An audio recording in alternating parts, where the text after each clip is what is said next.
dalam Undang-Undang Republik Indonesia Nomor 13 Tahun 1961 tentang ketentuan-ketentuan pokok kepolisian negara disebutkan bahwa Kepolisian Negara Republik Indonesia, selanjutnya disebut Kepolisian Negara, ialah alat negara penegak hukum yang terutama bertugas memelihara keamanan di dalam negeri.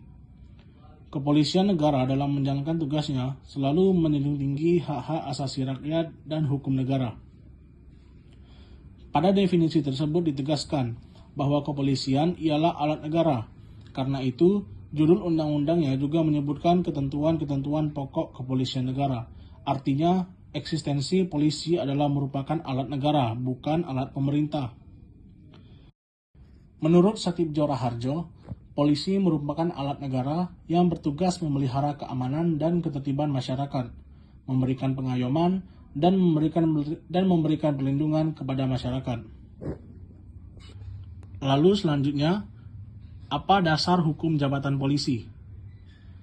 Jadi, dasar hukum jabatan polisi diantaranya yang pertama, Undang-Undang Nomor 13 Tahun 1961. Undang-Undang Nomor 13 Tahun 1961 tentang ketentuan-ketentuan pokok kepolisian negara adalah ketentuan yang mengatur secara khusus mengenai kepolisian untuk pertama kalinya. Sebagaimana dalam penjelasan undang-undang tersebut dinyatakan bahwa seperti juga halnya dengan alat-alat kekuasaan negara lainnya, Kepolisian Negara Indonesia adalah alat revolusi dalam rangka pembangunan nasional semesta berencana untuk menuju tercapainya masyarakat adil dan makmur bersama berdasarkan Pancasila atau masyarakat sosialis Indonesia guna memenuhi amanat penderitaan rakyat. Undang-Undang Nomor 28 Tahun 1997. Undang-Undang Republik Indonesia Nomor 28 Tahun 1997 tentang Kepolisian Negara Republik Indonesia. Peraturan perundang-undangan ini yang menjadi dasar pelaksanaan tugas Kepolisian Negara Republik Indonesia sebelum undang-undang ini berlaku adalah Undang-Undang Nomor 13 Tahun 1961 tentang ketentuan-ketentuan pokok Kepolisian Negara. Ketiga, yaitu Undang-Undang Nomor 2 Tahun 2002. Undang-Undang Nomor 2 Tahun 2002 tentang Kepolisian Negara Republik Indonesia. Peraturan perundang-undangan ini yang menjadi dasar pelaksanaan tugas Kepolisian Negara Republik Indonesia sebelum undang-undang ini berlaku adalah Undang-Undang Nomor 28 Tahun 1997 tentang Kepolisian Negara Republik Indonesia sebagai penyempurnaan dari Undang-Undang Nomor 13 Tahun 1961 tentang ketentuan-ketentuan pokok Kepolisian Negara. Pertama, tugas pokok Kepolisian Negara Republik Indonesia adalah A. Memelihara keamanan dan ketertiban masyarakat. B. Menegakkan hukum. Dan selanjutnya memberikan perlindungan, pengayoman, dan pelayanan kepada masyarakat. Kedua, dalam melaksanakan tugas pokok tersebut, Kepolisian Negara Republik Indonesia bertugas. Pertama, melaksanakan pengaturan, penjagaan, pengawalan, dan patroli terhadap kegiatan masyarakat dan pemerintah sesuai kebutuhan. Selanjutnya, menyelenggarakan segala kegiatan dalam menjamin keamanan, ketertiban, dan kelancaran lalu lintas di jalan. Membina masyarakat untuk meningkatkan partisipasi masyarakat, kesadaran hukum masyarakat, serta ketaatan warga masyarakat terhadap hukum dan peraturan perundang-undangan.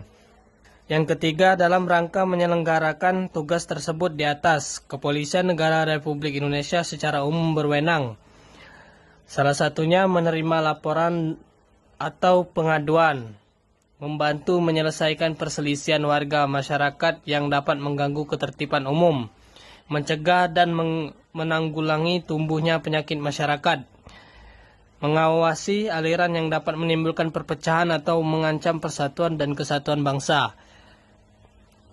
Keempat, Kepolisian Negara Republik Indonesia sesuai dengan peraturan perundang-undangan lainnya berwenang memberikan izin dan mengawasi kegiatan keramaian umum dan kegiatan masyarakat lainnya, menyelenggarakan registrasi dan identifikasi kendaraan bermotor, memberikan surat izin mengemudi kendaraan bermotor, menerima pemberitahuan tentang kegiatan politik, dan lain-lain.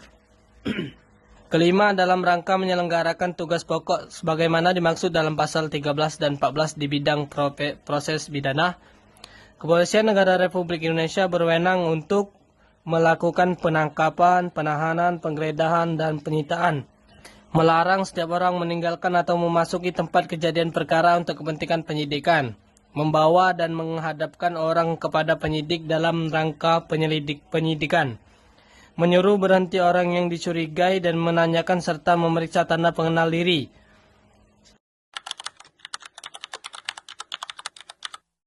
Yang pertama, warga negara Indonesia. Yang kedua, beriman dan bertakwa kepada Tuhan Yang Maha Esa. Yang ketiga, setia kepada negara Kesatuan Republik Indonesia berdasarkan Undang-Undang dan Pancasila.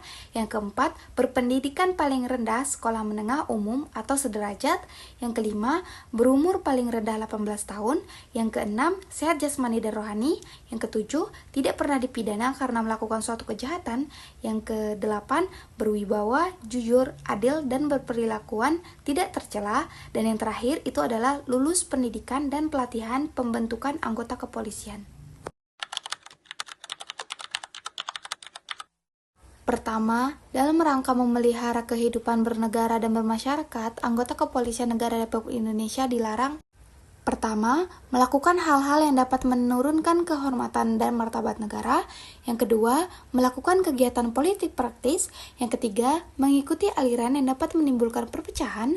Yang keempat, bekerja sama dengan orang lain di dalam atau di luar lingkungan demi keuntungan pribadi.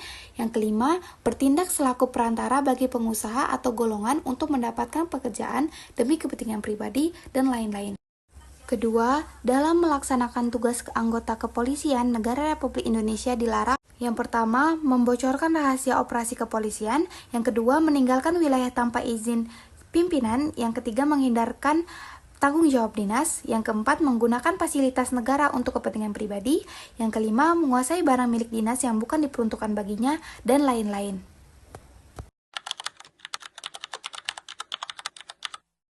Dalam Undang-Undang Republik Indonesia Nomor 2 Tahun 2002 tentang Kepolisian Negara Republik Indonesia bahwa pejabat kepolisian negara Republik Indonesia dalam melaksanakan tugas dan wewenangnya harus memiliki kemampuan profesi. Dan dalam pasal 32 ayat 1 dinyatakan bahwa pembinaan kemampuan profesi pejabat kepolisian negara Republik Indonesia diselenggarakan melalui pembinaan etika profesi dan pengembangan pengetahuan serta pengalamannya di bidang teknis kepolisian melalui pendidikan, pelatihan, dan penugasan secara berjenjang dan berlanjut. Kode etik profesi polisi mencakup 4 hal. Yang pertama, etika kenegaraan. Etika kenegaraan ini adalah sikap moral anggota polisi terhadap negara Kesatuan Republik Indonesia dalam hubungan Pancasila, Undang-Undang Dasar Negara Republik Indonesia tahun 1945, dan juga Kebhinneka Tunggal Ikaan. Kedua, etika kelembagaan. Etika kelembagaan adalah sikap moral anggota Polri terhadap institusi yang menjadi wadah pengabdian mereka. Ketiga, etika kemasyarakatan. Etika kemasyarakatan adalah sikap moral anggota Polri yang senantiasa memelihara keamanan dan ketertiban masyarakat. Keempat, etika kepribadian. Etika kepribadian adalah sikap berperilaku perseorangan anggota polisi dalam kehidupan beragama, kepatuhan, ketaatan, dan sopan santun dalam kehidupan berkeluarga, bermasyarakat, berbangsa, dan bernegara.